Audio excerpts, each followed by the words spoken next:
पुनर्जन्म यानी इस जीवन के बाद किसी और जीवन की कल्पना। जो जन्मा है वह मरेगा ही, चाहे वह मनुष्य हो, देव हो, पशु हो या पक्षी, सभी को मरना है। ग्रह और नक्षत्रों की भी आयु निर्धारित है और हमारे यहाँ इस सूर्य की भी। पुनर्जन्म की धारणा सिर्फ भारत के धर्मों में ही पाई जाती है, जबकि पश्चिम के धर्म इस सिद्धांत को नहीं मानते। परंतु सवाल यह है कि क्या मृत्यु के बाद पुनर्जन्म मिलता है और पुनर्जन्म आखिर होता क्या है। नंबर 1, 30 सेकंड में अगला जन्म। उपनिषदों के अनुसार एक क्षण के कई भाग कर दीजिए, उसमें से भी कम समय में आत्मा एक शरीर छोड़ तुरंत दूसरे शरीर को धारण कर लेता है। यह सबसे कम समयावधि है, सबसे ज्यादा समयावधि है 30 सेकंड। परंतु पुराणों के अनुसार यह समय लंबा ही होता है, 3 दिन, 13 दिन, सवा माह या सवा साल। इससे ज्यादा जो आत्मा नया शरीर धारण नहीं कर पाती वह मुक्ति हेतु धरती पर ही भटकती है, स्वर्गलोक चली जाती है, पितृलोक चली जाती है या अधोलोक में गिरकर समय गुजारती है। नंबर 2, प्राणवायु से जुड़ा संबंध। सूक्ष्म शरीर को धारण किए हुए आत्मा का स्थूल शरीर के साथ बार बार संबंध टूटने और बनने को पुनर्जन्म कहते हैं। इसका उत्तर जन्म के उत्तर में ही छुपा हुआ है। दरअसल सूक्ष्म शरीर और स्थूल शरीर के बीच में जो प्राणों का संबंध स्थापित है,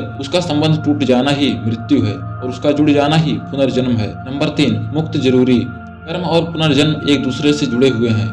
कर्मों के फल के भोग के लिए ही पुनर्जन्म होता है तथा पुनर्जन्म के कारण फिर नए कर्म संग्रहित होते हैं। इस प्रकार पुनर्जन्म के 2 उद्देश्य हैं। पहला यह कि मनुष्य अपने जन्मों के कर्मों के फल का भोग करता है, जिससे वह उनसे मुक्त हो जाता है। दूसरा यह कि इन भोगों से अनुभव प्राप्त करके नए जीवन में उनके सुधार का उपाय करता है, जिससे बार बार जन्म लेकर जीवात्मा विकास की ओर निरंतर बढ़ती जाती है तथा अंत में अपने संपूर्ण कर्मों द्वारा जीवन का क्षय करके मुक्तावस्था को प्राप्त होती है। नंबर 4, दूसरे जन्म की जाति। पुनर्जन्म के बाद मिलती है कौन सी योनि, वह सभी सोचते होंगे।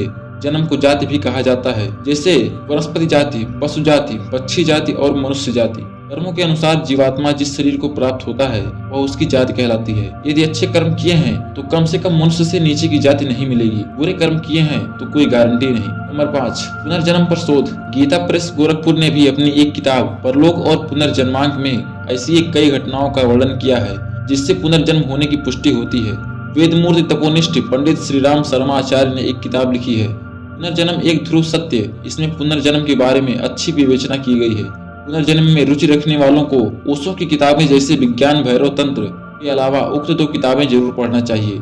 ओशो रजनीश ने पुनर्जन्म पर बहुत अच्छे प्रवचन दिए हैं। उन्होंने खुद के भी पिछले जन्मों के बारे में विस्तार से बताया है। इसी प्रकार बेंगलुरु की national institute of mental health and neuro science में क्लिनिक साइकोलॉजिस्ट के रूप में कार्यरत डॉक्टर सतवंत पसरिया द्वारा इस विषय पर शोध किया गया था। नंबर 6, 8 कारणों से लेती है आत्मा पुनर्जन्म। पहला, भगवान की आज्ञा से। भगवान किसी विशेष कार्य के लिए महात्माओं और दिव्य पुरुषों की आत्माओं को पुनः जन्म लेने की आज्ञा देते हैं। दूसरा, पुण्य समाप्त हो जाने पर। संसार में किए गए पुण्य कर्म के प्रभाव से व्यक्ति की आत्मा स्वर्ग में सुख भोगती है और जब तक पुण्य कर्मों का प्रभाव रहता है वह आत्मा दैवीय सुख प्राप्त करती है।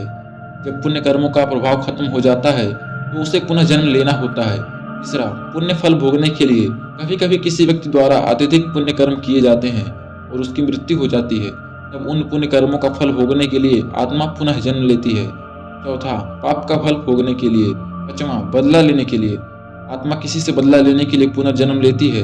यदि किसी व्यक्ति को धोखे से, कपट से या अन्य किसी प्रकार की यातना देकर मार दिया जाता है तो वह आत्मा पुनर्जन्म अवश्य लेती है।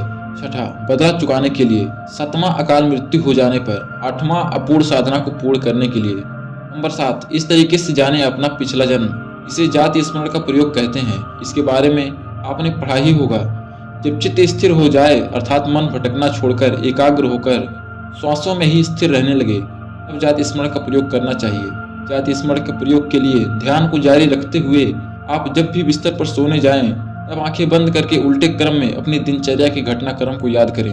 जैसे सोने से पूर्व आप क्या कर रहे थे, फिर उससे पूर्व क्या कर रहे थे। तब इस तरह की स्मृतियों को सुबह उठने तक ले जाएं। दिनचर्या का क्रम सतत जारी रखते हुए मेमोरी रिसोर्स को बढ़ाते जाएं।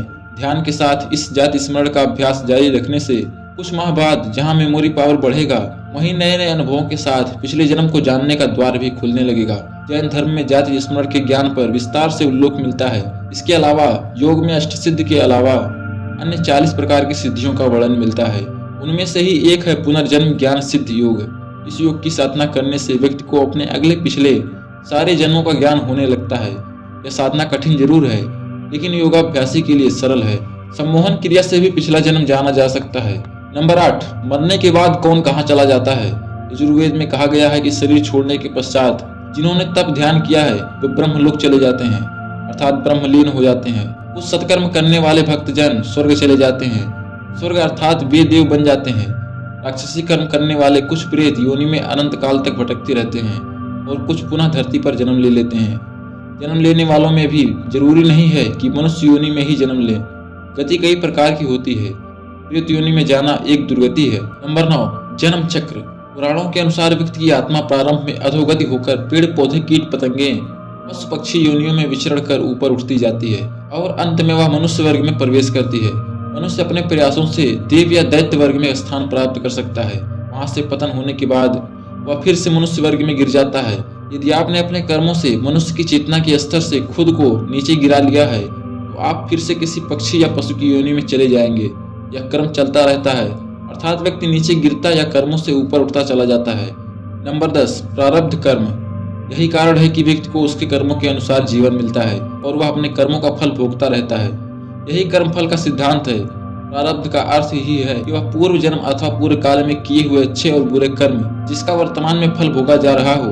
विशेषतया इसके दो मुख्य भेद हैं कि संचित प्रारब्ध जो पूर्व जन्मों के कर्मों के फलस्वरूप होता है और क्रियमान प्रारब्ध जो इन जन्म में किए हुए कर्मों के फलस्वरूप होता है।